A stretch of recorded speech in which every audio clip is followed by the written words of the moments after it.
Coffee black, no sugar. Try not to mess it up this time, Sarah. My sister Victoria's voice dripped with the same condescension she'd perfected since childhood. Around the mahogany board table, the other executives smirked, already dismissing me as another insignificant assistant. If they'd bothered to read the name on my visitor's badge, Sarah Mitchell, not Sarah Harrison, they might have wondered why I carried a different surname. But people like Victoria never looked that closely at people they considered beneath them. I nodded silently and headed to the executive break room, my Louboutin heels clicking against marble floors. The shoes cost more than Victoria's monthly salary, not that anyone here would notice. They saw what they expected to see, the quiet younger sister doing menial tasks just like always. Oh, and Sarah? Victoria called after me. Make sure it's hot this time. Unlike your career prospects. More snickers from the board members. I caught a glimpse of my reflection in the glass walls, tailored Chanel suit, grandmother's pearls, and an expression of careful neutrality that had taken years to perfect. The same expression I'd worn 6 months ago when I'd started quietly buying shares in Harrison Pharmaceuticals through my investment firm Mitchell Global. In the break room, I took my time preparing Victoria's coffee, remembering the day that set this all in motion. 5 years ago, when our father announced he was making Victoria CEO of the family company instead of splitting leadership between us as our grandfather had intended. Business requires a certain ruthlessness, he'd said, not quite meeting my eyes. Victoria has that quality. You're too soft, too academic with your MBA and your strategic planning. So I'd taken my inheritance, a mere $2 million that Victoria had mockingly called my consolation prize, and disappeared into the world of private equity. While they thought I was finding myself, I was building Mitchell Global into a silent powerhouse, specializing in acquiring underperforming family companies.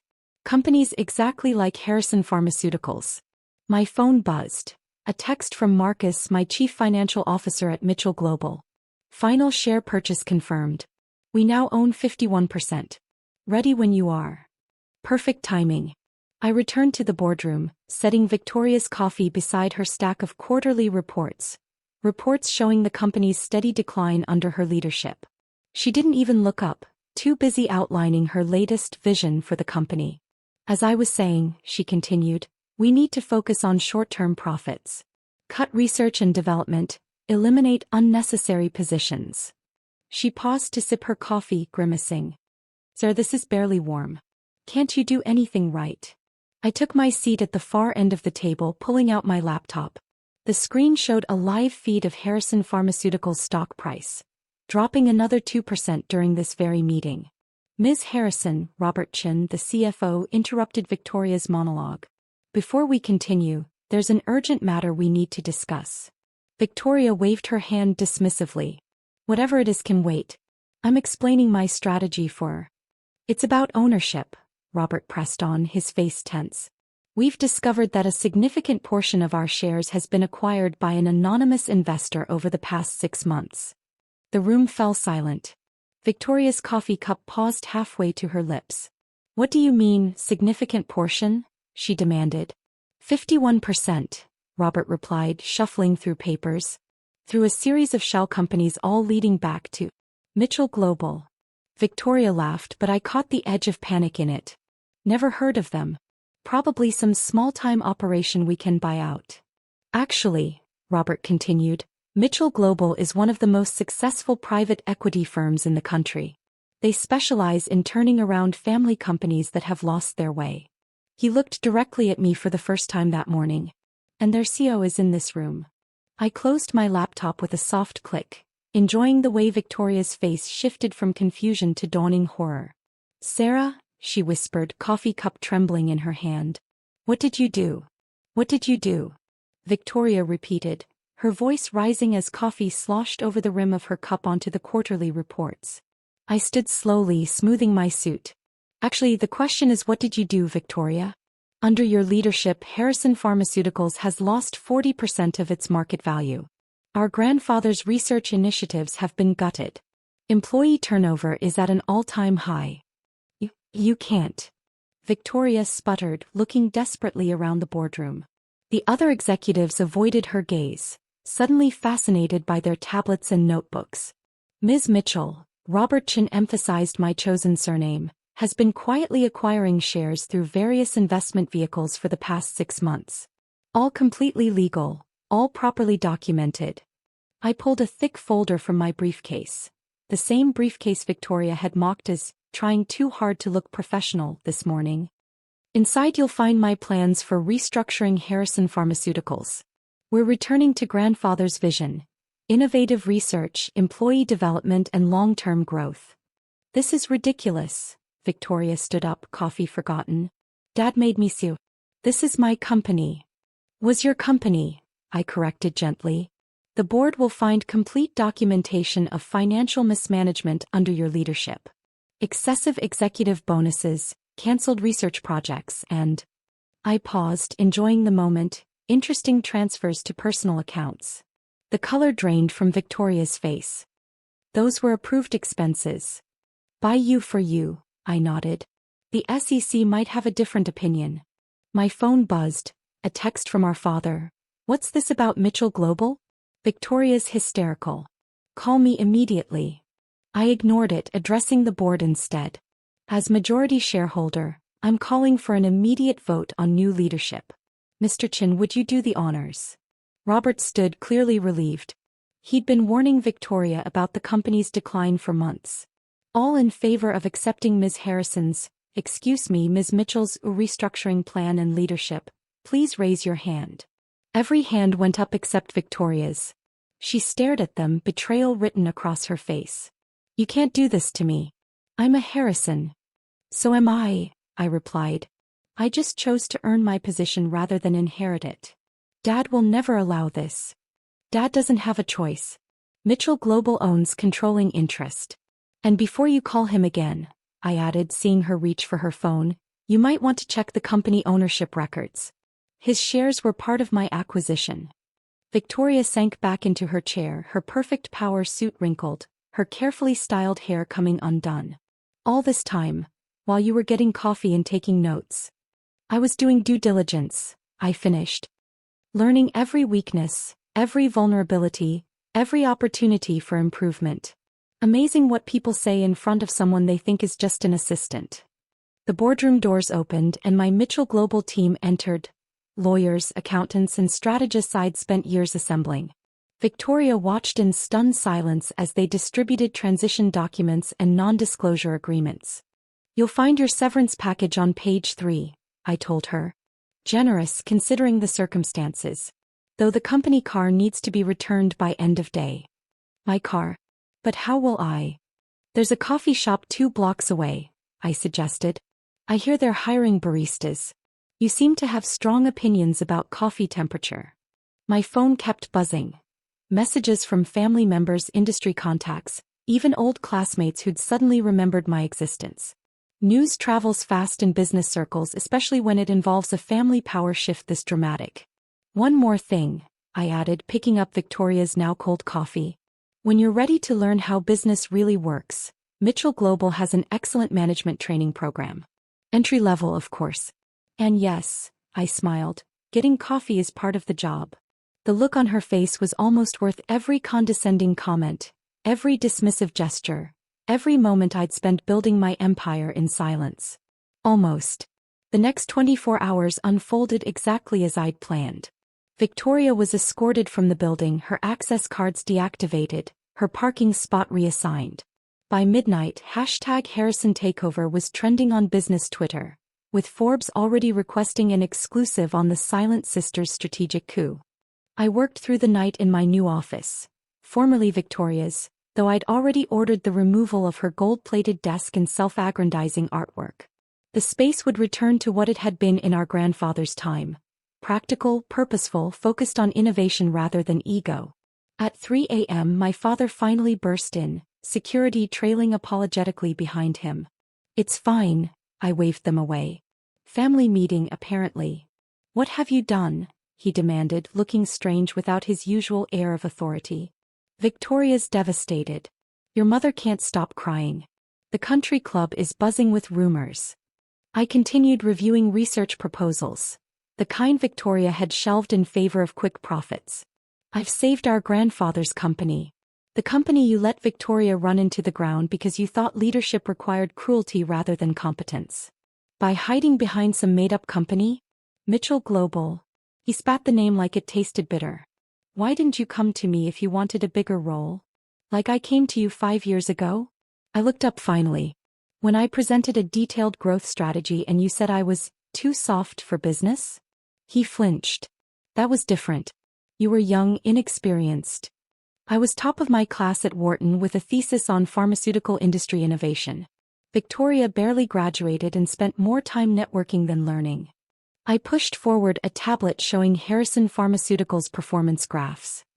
The results speak for themselves. My phone lit up with a message from Victoria. You've ruined my life. Happy now?